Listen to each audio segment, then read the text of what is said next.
ऐसा कहते हैं कि जीवन में अगर समर्पण है तो आप कोई भी काम सफलतापूर्वक कर सकते हो। तो मैं आपका दोस्त लक्ष्मीकांत मिश्रा आज मेरी लिखी गई कहानी में लेकर आया हूँ जिसका नाम है कमंडल बाबा। एक पति पत्नी बनारस में रहा करते थे। उनकी बड़ी अभिलाषा थी, इच्छा थी कि उनके घर में एक पुत्र हो और वो एक बहुत बड़ा संत बने। समय गुजरता गया, ईश्वर की कृपा से एक सुंदर पुत्र रत्न प्राप्त हुआ उन्हें। और जैसे जैसे वो बड़ा हुआ ये पता चलता गया कि वो बहुत तेज बुद्धि का नहीं है, वो मंद बुद्धि का है। पर क्या करे, पुत्र तो पुत्र होता है, अभिलाषा तो अभिलाषा होती है। मन में ये अभिलाषा और प्रबल हो गई। बच्चा जब 10 साल का हुआ तो पति पत्नी ने उसे एक आश्रम में भर्ती कराने का निर्णय लिया। महात्मा जी के पास ले गए और बड़े विनम्रता से निवेदन किया कि महाराज मेरे बच्चे को काबिल बना दीजिए। महाराज ने सोचा कि चलो अच्छा है, एक बच्चा काम करने के लिए तो मिला। सभी ज्ञान अर्जित करना चाहते हैं पर अब ये उस लायक ही नहीं है तो क्या किया जाए। महात्मा जी ने उसे आश्रम में रख लिया पर उससे सिर्फ खाना बनवाते, बर्तन साफ करवाते, आश्रम का काम करवाते। और वो मंद बुद्धि था भी, पर उसके मन में भी एक प्रबल इच्छा रहती। वह आश्रम के बच्चों को देखता मंत्र उच्चारण करते हुए, पढ़ते हुए, तो उसको भी ये लगता कि मुझे भी ये करना चाहिए, मैं भी तो पढ़ने आया हूँ। पर हमेशा महात्मा जी उसे ये समझाकर फुसला देते, हटा देते कि जब अकेले में रहूंगा तो तुम्हें मंत्र सिखा दूंगा। धीरे धीरे वक्त गुजरता गया, सभी मंत्र उच्चारण करते और वो बेचारा भगवान के पास बैठकर उन्हें स्मरण करता।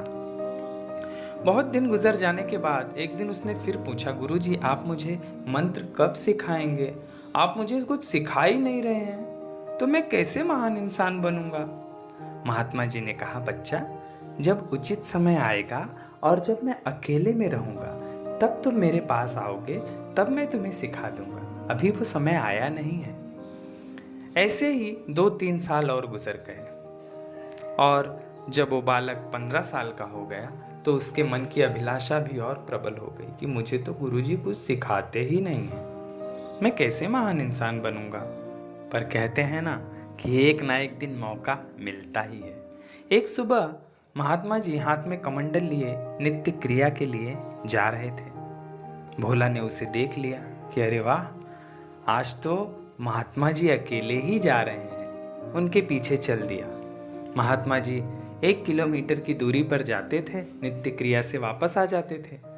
पर आज वो भोला उनके पीछे है। वो बेचारे क्या करें, वो जितना आगे बढ़ते हैं भोला उनके साथ साथ। अंत में उनसे रहा नहीं गया।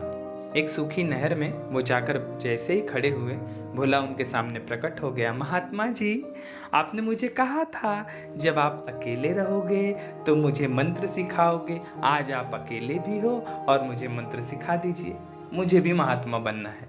महात्मा जी एक तो अलग ही दबाव में थे, भड़क गए कि टाइम देखता नहीं, टाइम देखता नहीं, मार दूंगा कमंडल, धड़म हो जाएगा, भाग जा इधर से। भोला बेचारा भाग आया। उसने रास्ते भर विचार किया कि क्या मंत्र दिया है। वाव, टाइम देखा नहीं, टाइम देखा नहीं, मार दिया कमंडल, धड़म। अब यही मंत्र रटना शुरू कर दिया।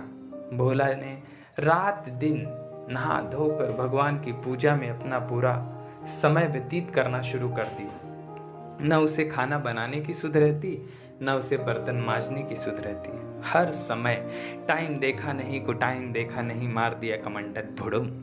टाइम देखा नहीं, टाइम देखा नहीं, मार दिया कमंडल, भुड़ुम। अब ये भुड़ुम भुड़ुम शिष्यों ने सुना। शिष्यों ने भोला से पूछा कि ये मंत्र तुम्हें किसने दिया? भोला ने कहा, गुरुजी ने दिया है और मुझे कहा है कि तुम महान संत बन जाओगे। और इस तरह से वो अपने मंत्र में रम गया। सुबह शाम रात दिन नहा धोकर भगवान के कदमों में बैठकर टाइम देखा नहीं, टाइम देखा नहीं, मार दिया कमंडल, भुड़ुम। सभी शिष्य परेशान हो गए, संत के पास गए कि आपने भोला को मंत्र दिया। संत बेचारे क्या कहते हैं, उसने कहा जाने दो, मूर्ख है, करने दो उसको जो करना है। शिष्यों ने कहा लेकिन ये दिन भर यही, रात भर यही मंत्र जपता रहता है, हमें सोने भी नहीं देता। पर क्या करे, उसे आश्रम से निकाला नहीं जा सकता था, वो इतना काम जो करता था। धीरे धीरे वक्त गुजरा। 1 साल तक उसने इस मंत्र का उच्चारण किया। शिष्य परेशान हो गए। उन्होंने संत से आग्रह किया कि इसे भिक्षा मांगने के लिए भेज दीजिए, ये काम दे दीजिए, हम खाना बना लेंगे, हम बर्तन धो लेंगे, इसे आप भिक्षा के लिए भेजिए, दिन भर कम से कम बाहर तो रहेगा। संत की आज्ञा हो गई। अब भोला अपने एक दोस्त के साथ भिक्षा मांगने के लिए तैयार हो गया। महात्मा जी ने एक सीख दी कि देखो, भिक्षा सिर्फ 3 या 4 घरों से मांगना, इसके बाद लौट आना, और 3-4 घरों में इतनी भिक्षा मिल जाए कि सबका पेट भर जाए। इसे ध्यान से सुन लो और ऐसा ही तुम्हें करना है। भोला ने कहा ठीक है, और वो निकल पड़ा भिक्षा मांगने। अब उसने मन में विचार किया कि मैं सबसे बड़े बड़े घरों में जाऊंगा और खूब सारा भिक्षा मांग के चला आऊंगा, तो मुझे 2 घर में ही जाना पड़ेगा। और वो पहुंच गया एक बड़े से गांव में। वहां बहुत अमीर लोग रहा करते थे। सबसे बड़ी बिल्डिंग के पास खड़े होकर उसने चिल्लाना शुरू किया, भिक्षान देही, भिक्षान देही। पर कोई जवाब ही नहीं आ रहा है, कोई अंदर से आ ही नहीं रहा है। पर भोला हिम्मत नहीं हार रहा है। उसने फिर से कहा, भिक्षान देही। बगल से एक व्यक्ति जा रहे थे, उन्होंने कहा, बाबा जी, यहाँ आपको कुछ मिलेगा नहीं। उस व्यक्ति ने भोलाराम को समझाया कि इनका अकेला बेटा था जिसकी मृत्यु हो गई है आज, तो तुम्हें वे भिक्षा नहीं देंगे, और जिस घर में मृत्यु हो जाती है वहां से भिक्षा नहीं लेनी चाहिए। पर भोला ने कहा, नहीं, मेरे गुरुजी ने कहा है जहां जाओ भिक्षा लेकर आओ। वो पहुंच गया पहले मंजिल पर। वहां उसने देखा कि बहुत से लोग रो रहे हैं। रिश्तेदार, औरतें एक लाश के पास बैठकर सब विलाप कर रही हैं। वहां पर उसने शुरू कर दिया अपना काम, भिक्षान देही। सभी लोग देखने लगे, अरे ये कहाँ से आ गए और यहाँ कैसे पहुँच गए। एक रिश्तेदार ने पास जाकर कहा, बाबा जी, आप इस घर से चले जाइए, यहाँ कोई भिक्षा नहीं देगा, इनके घर में मृत्यु हुई है। बाबा ने कहा, इसमें क्या है, मुझे भिक्षा चाहिए, मैं यहीं से भिक्षा लूंगा। भोला ने उस रिश्तेदार से कहा कि ऐसा कीजिए कि मैं इसे जगा देता हूँ, तब तो मुझे भिक्षा मिलेगा ना। सब उसे देखने लगे, अरे बाप रे, ये क्या कह रहे हैं। तो उसने कहा, कोई बात नहीं। हाथ में कमंडल लिया, उसमें से पानी लिया और शुरू कर दिया मंत्र। भोला ने सोचा मन में कि इस मंत्र का कहीं तो प्रयोग होना चाहिए। गुरुजी ने सिखाया है, मैंने इतने दिन इसे गाया है, तो इसकी ताकत की आजमाइश तो होनी ही चाहिए। शुरू हो गया वो, टाइम देखा नहीं, कोई टाइम देखा नहीं, मार दिया कमंडल, भुड़ुम। अब यही मंत्र 5-6 बार बोलकर वो पानी उसने कमंडल का उठा के फेंका जो उस लाश पर। लाश जिंदा हो गई। पूरे गांव के लोग, घर के लोग हक्का बक्का, जय जयकार हो गया, कमंडल बाबा की जय, कमंडल बाबा की जय। पूरा चमत्कार हो गया। और यहाँ आश्रम में सब इंतजार कर रहे हैं कि भोलाराम अभी तक आए नहीं, कुछ लाए नहीं, बनेगा कैसे, खाएंगे क्या। तब तक सभी ने देखा कि दूर से बैलगाड़ियों का जमावड़ा आ रहा है, एक के पीछे एक, एक के पीछे एक बैलगाड़ियां आ रही हैं। सभी बैलगाड़ियों में कुछ न कुछ सामान लदा हुआ है। नजदीक आने पर पता चला कि किसी में शक्कर है, किसी में चावल है, किसी में दाल है, किसी में आटा है। सभी आश्रम के बच्चों को लगा कि कहीं मेला तो नहीं लगने वाला है। लेकिन पीछे एक रथ पर उन्होंने देखा कि एक बाबा जी आ रहे हैं, फूलों की मालाओं से लदे हुए हैं। गांव के लोग जय जयकार कर रहे हैं, कमंडल बाबा की जय।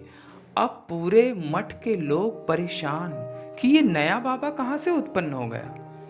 जब वो नजदीक आए, रथ से नीचे उतरे, गले की मालाएं हटाई गईं, तो सभी ने चेहरा देखा, अरे ये तो अपना भोलाराम है, ये कब बाबा बन गया। गांव वालों ने पूरी कहानी सुनाई। आचार्य ने भोलाराम से पूछा, ये तुमने कैसे किया। भोलाराम ने कहा, अरे गुरुजी, आपने ही तो मुझे मंत्र सिखाया था, उसी मंत्र का मैंने प्रयोग किया और वो इंसान जिंदा हो गया। महात्मा जी समझ गए कि मंत्रों से कुछ नहीं होता है, असली ताकत तो इंसान के समर्पण में होता है, उसके भाव में होता है, उसके भक्ति में होती है। तो मेरे दोस्तों, जिंदगी में कोई भी काम हो, पढ़ाई हो, लड़ाई हो, जिंदगी की कोई कमाई हो, आप अगर समर्पित हैं ना, तो सफलता निश्चित मिलती है। भले वो मंत्र सही हो या ना हो। इसलिए जीवन में समर्पित जिंदगी जीजिए, सफलता ज़रूर मिलेगी। तो मेरे दोस्तों, अच्छी कहानी सुनते रहिए, मेरे चैनल को सब्सक्राइब कीजिए। धन्यवाद।